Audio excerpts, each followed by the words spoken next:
If I can't keep my head held high enough, I'll just speak love and watch the smiles come, bring my spirits up. There's some shit I like to fix, but I still know that I'm blessed.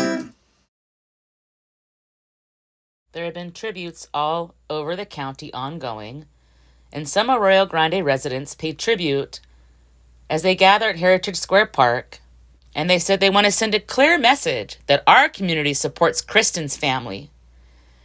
FYI, Susan's home is very near the village, which is adorned with purple ribbons throughout, all the way down through the village in honor of Kristin. And Susan gets to drive that street to her home, lined on both sides with purple ribbons. I really feel like this is a day to recognize a community effort. Just about the entirety of SLO County collaborated to make this day happen. And this is a prosecution that our community can be proud of. Community members now in Arroyo Grande are showing their solidarity with the family of Kristin Smart. I am putting this video together 10 days after the verdict, and it still feels great. We're still celebrating, we're still supporting the family, and we're still looking for Kristin. Once it came across the screen that he was guilty, I was at Rooster Creek. We all cheered. I feel like, okay, that chapter of this is closed. I was just absolutely tears of joy that finally, after almost 26 years, that we have justice for Kristin Smart. The mystery surrounding the Kristin Smart case has been talked about across town for as long as many people can remember. It's mind-blowing that it took this long. Driving by it every single day when we were younger and then finally having it, result. It's crazy. Five Cities residents gathered at Heritage Square Park in Arroyo Grande to send a strong message that they stand with Smart's family. We have prayed for this day, had, been with you side by side, whether, we're not there with you, but we're there in spirit with you. And I hope that they can go to sleep tonight knowing that justice has been served to some degree. And we love them. The purple all over is just in memory of Kristin, and it is that little reminder to think of Kristin in your day. Messages to the Smart family were written on this banner at Heritage Square Park. They include, Arroyo Grande has never forgotten. Our hearts are with you as justice for Kristin is served. Another saying, waiting for this day, but it still doesn't feel like enough. Praying for peace, healing, and more answers. I don't think justice is fully served. I think that for the Smart family and everyone that's been following, where is she? I feel like that is a huge factor in this case still. Justice has been served for Paul, and we've taken him off the streets. He will never be able to harm anyone else again. So I'm so grateful that no one gave up. As you can see, our community keeps up over 26 years of solidarity with Kristin and her family. Kristin's mystery has been part of our community as long as many can remember. And like she said, that's right, never give up. Our community has proven our resolve and our tenacity, and we will not let up. If only one of the people with the knowledge would just reveal where Kristin is. Ruben's attorney mentioned that Sanger, Paul's attorney, is likely to appeal. That could put a damper on this possibility, but once that motion for appeal is denied, maybe the people involved will decide to save their souls and do the right thing. I know it's far-fetched, but I'm a dreamer, and I keep hope, and I keep the faith. Ruben can't be tried again under the double jeopardy rule. Paul is expected to spend the rest of his days locked up in prison unless he somehow negotiates between now and December 9th of 2022, which is his sentencing date. Word in the community is that attempts will be made in hopes to recover Kristin by negotiating. I have no confirmation of that. It's just something I've been hearing.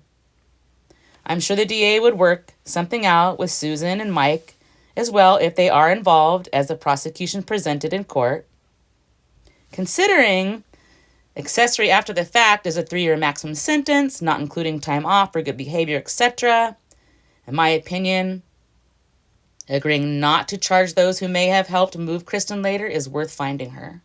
I would imagine her family would agree, although I have no confirmation of that either. A lot of this is just my opinion, as you know. But I do know they want Kristin back so very badly. Our community continues to pray for peace and healing and more answers. And as they were saying in that last piece, where is Kristin? A lot of people don't feel like justice is fully served.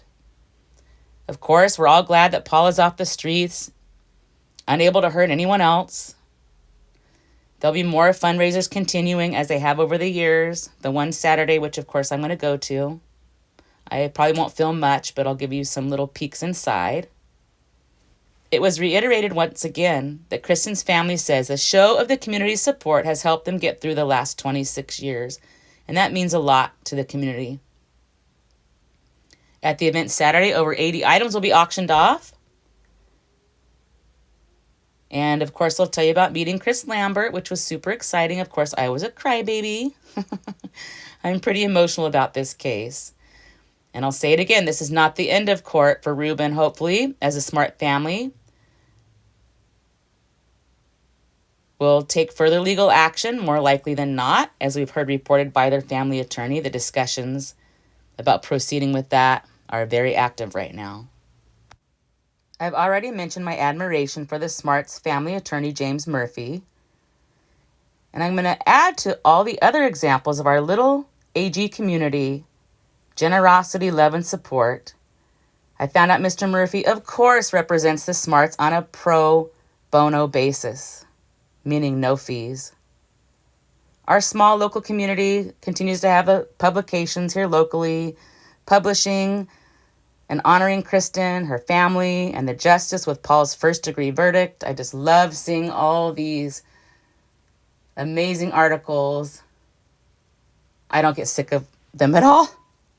District Attorney Dan Dow and said after more than 26 years, justice was delivered for Kristin Smart. The Smart family provided a statement. Kristin Smart's dad, Stan Smart, provided a statement on behalf of the Smart family. He said their faith with SLO County Sheriff's Department has been restored and thanked the prosecution team, the entire Sheriff's Department, and your own backyard podcaster Chris Lambert for bringing light during what he calls their darkest moments. Smart said it has been an emotional and long journey. He ended by saying Kristin will always be in their hearts and there is not a day where his family do not think of her. Denise Smart spoke briefly and thanked everybody for their support. Oh, how hard it must be to have the mix of the victory of this verdict combined with the sense of eternal loss. Without Kristin, there is no joy or happiness in this verdict. It was such a wonderful surprise the day we drove through the village and saw purple adorning both sides of the street. We noticed on our way back the village has all purple ribbons. It could be for a number of things, but for us it's for Kristin, and Susan has to drive past all these purple ribbons to get to her house. So, oh good, Carol's still in business. We knew she'd be fine. You guys can see the purple. It's a weird time of day with the sun. All through the village. Purple ribbons. I know it's for Alzheimer's too, but it's perfectly timed. And we're probably going to have a decision this week.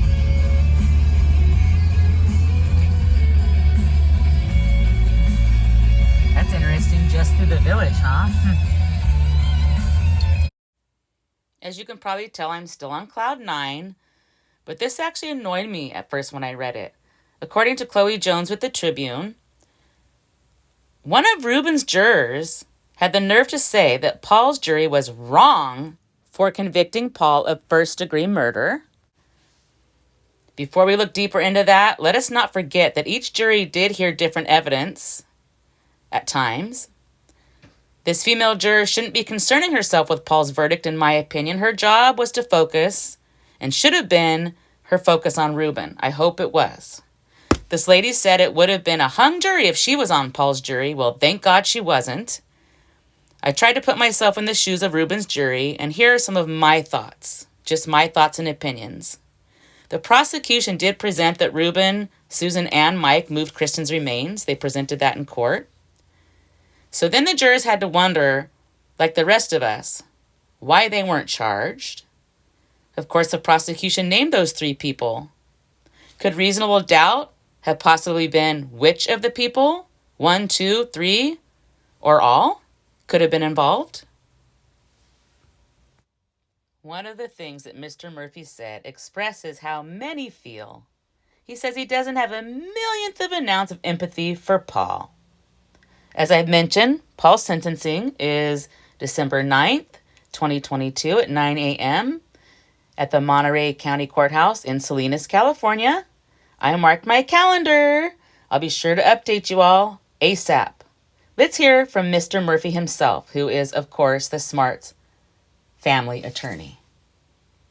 Well, if you live by the sword, you die by the sword. So if you believe in the American system of justice, then you have to accept it when it cuts both ways. Mm-hmm. The most important thing to accomplish was to get Paul held responsible, and that was done. Had it been reversed and Paul had been acquitted and Ruben convicted, there wouldn't be a great deal of joy or happiness. Mm-hmm. So I don't understand how that jury would have come to that conclusion with the blood evidence and the other circumstantial evidence. But it's kind of an example of why you never count your chickens until they hatch. You wait until the jury has decided. Each jury is a unique combination of people. One jury looked at the evidence and convicted Paul of first-degree murder. It seems obvious and apparent that Ruben did have the body on his property for a long period of time and moved it. There still remains a civil lawsuit against Ruben. As far as Paul is concerned, he's basically convicted by virtue of the first-degree murder charge. So, cuts both ways. Justice has prevailed today in the most important way it needed to, and that is to find Paul guilty. Here's another update regarding the gag order from Chloe Jones with the Slow Tribune. I've recently started following her on Twitter. We know that jurors are able to discuss or not discuss the case as Judge O'Keefe ordered when she released them from their service. Best I understand it, currently we learn that counsel and the representatives can speak only about the facts and evidence on the case, and then family and others who are witnesses are not yet released and cannot comment, apparently, about the particulars. I guess they can make those statements thanking people, but they can't talk about the case yet. What I understand is that will be allowed after sentencing, hopefully, is what the judge was saying is when she thinks she's going to lift that gag order. So we'll see what happens. I've tried to cover other opinions during this coverage, so here's some feedback from some other community members that maybe don't see it the same way as some of us. But it's always good to get other perspectives, in my opinion. Can you tell me about the dog handling aspect of this? Yes, I've trained dogs in nose work, and I felt that they could have done better in interviewing them and the answers they got from them.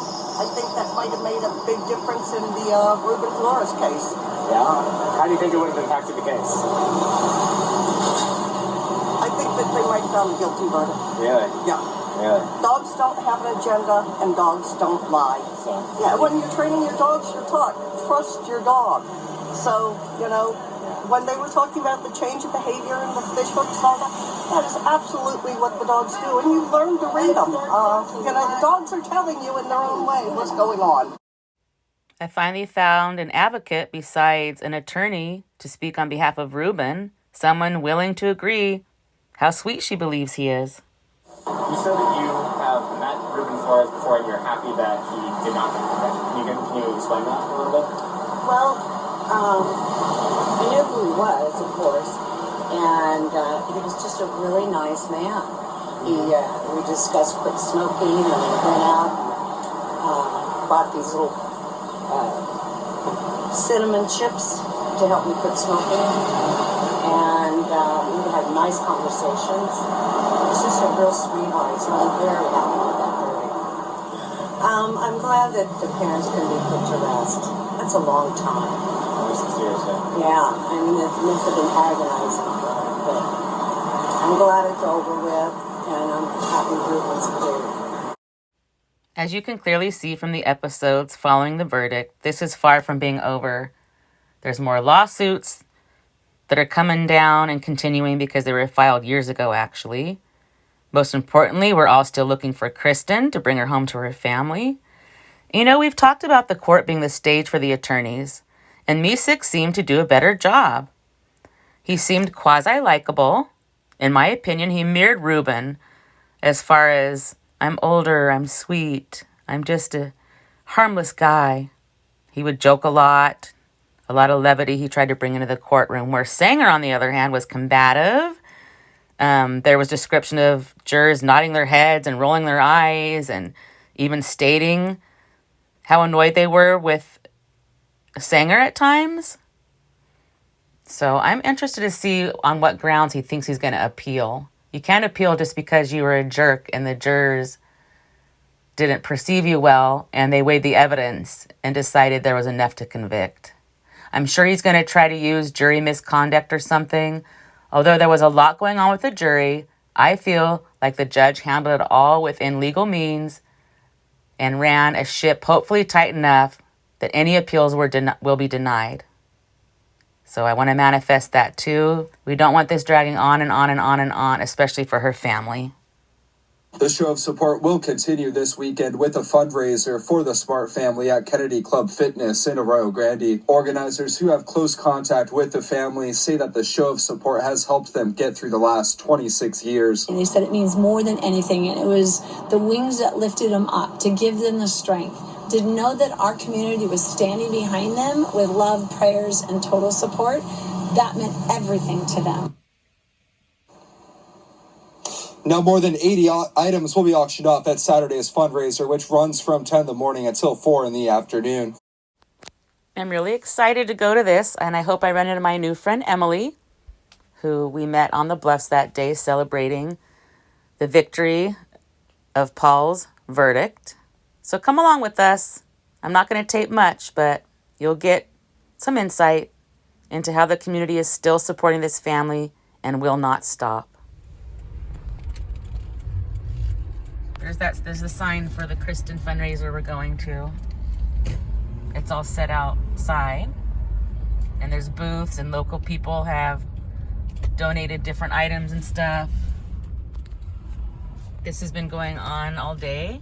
And I forgot I didn't have a car today.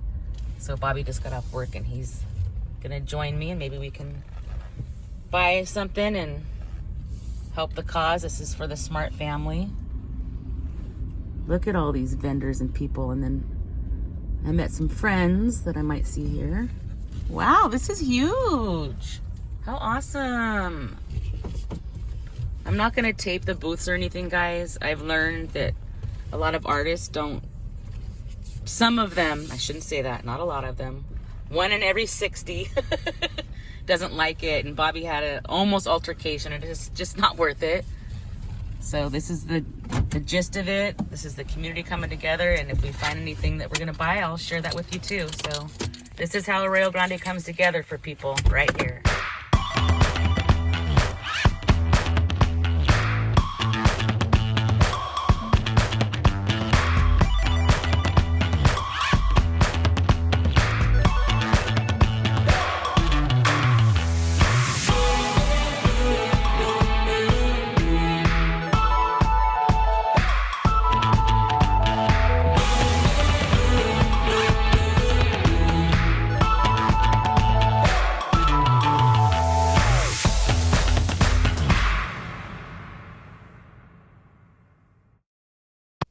Right when I got there, I recognized a familiar face. I was thrilled to actually be able to meet Chris Lambert. Before I tell you about that, let's hear from Chris. When we did this last year, a lot of people were very hopeful, and I think the prelim had just wrapped, so it was like, we'll see where this goes. So today it's a little more of, there's some resolution now. I've never been a starstruck person, but I have definitely admired and looked up to plenty of people in my lifetime. People who stand up for what they believe in, impress me the most. Well, I got to meet Chris, like I said, and I consider him an actual hero. But not for him, Paul would still be out victimizing women, which is a very scary thought. Chris proves how one person can make a difference. Let's look at Chris as an inspiration to be brave and stand up for what we believe in our own lives. So to tell you how it went, I looked over and I saw Chris, and I looked at Bobby and I was like, oh my gosh, Chris is here. And then I got nervous about approaching, so I did go over, and I basically told him that I considered him a hero, and I thanked him so much. I asked him for a hug, which of course he hugged me, and then he turned and hugged Bobby too, which was really cool. And then I asked if I could take a picture with him, which he posed for the picture. You can see part of it. I did cut myself out just for safety reasons. And I did go back again later because I was crying. I wanted to say more, but I was tearing up like a dork. So I went by again, and he was leaving, and I was just waving. I said, bye, Chris, you're a hero. Thank you so much. You're a hero. You're amazing. It's probably kind of awkward for him, but I think he should know. So that's basically how it went down. My interaction with Chris Lambert, a very humble, amazing man, in my opinion. A true hero. The Sheriff's Department also gave credit to Chris Lambert for helping identifying new witnesses.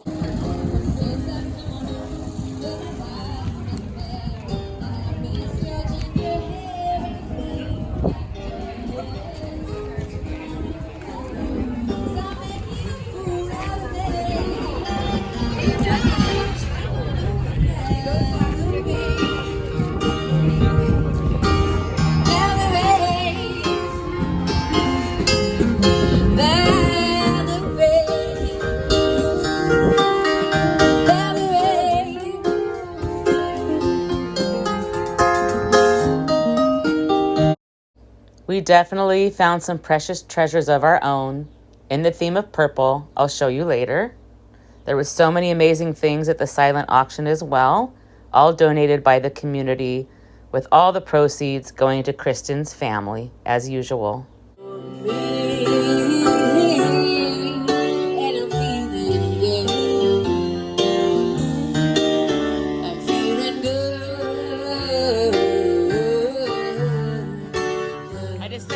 Chris again. I told him he's the best man ever. I think it might be this girl. No? Color my skull. What? This business card.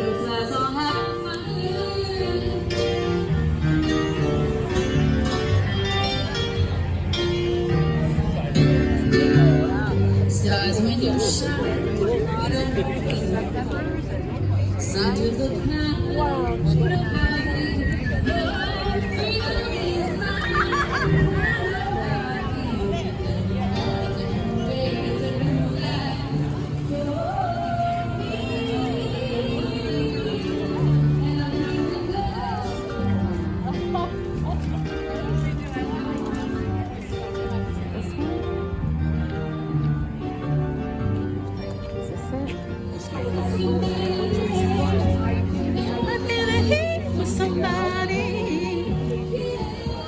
Oh yeah, the Shirley Temple. $5. Just makes you feel like a kid again though, doesn't it? All right, we're gonna go. It was real. It was good and it was real. The second annual Vendor Village Marketplace fundraiser for the Smart family took place at the Kennedy Club Fitness in Arroyo Grande today. This is just one of many events happening this week to honor Kristin Smart, a Cal Poly student who went missing in 1996. And 26 years later, and days after the guilty verdict of Paul Flores, the community came together in support of the Smart family. More than 76 vendors, live music, and a community ready to stand together for the Smart family. And all the vendors have paid for their space, which goes towards the Smarts. And if we take you inside, there's over 100 auction items. Community members, including local restaurants and businesses, donating all of the items for the silent auction, where 100% of the proceeds collected will go to the Smart family. And we just want to support them and help them financially and just show them our love from the community. The minute that I saw this come come up and I had the opportunity to do it, I was here. I was involved. It just, again, it speaks to my soul. It speaks to my heart of what I'm doing as a business owner.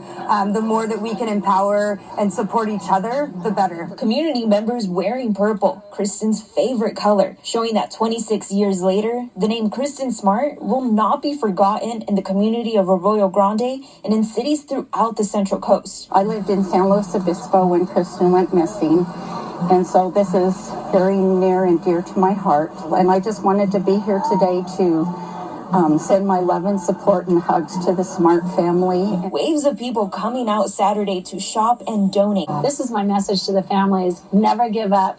Your community, we will support you. We will stand behind you. Now, there are other ways to help and donate to the Kristin Smart Scholarship.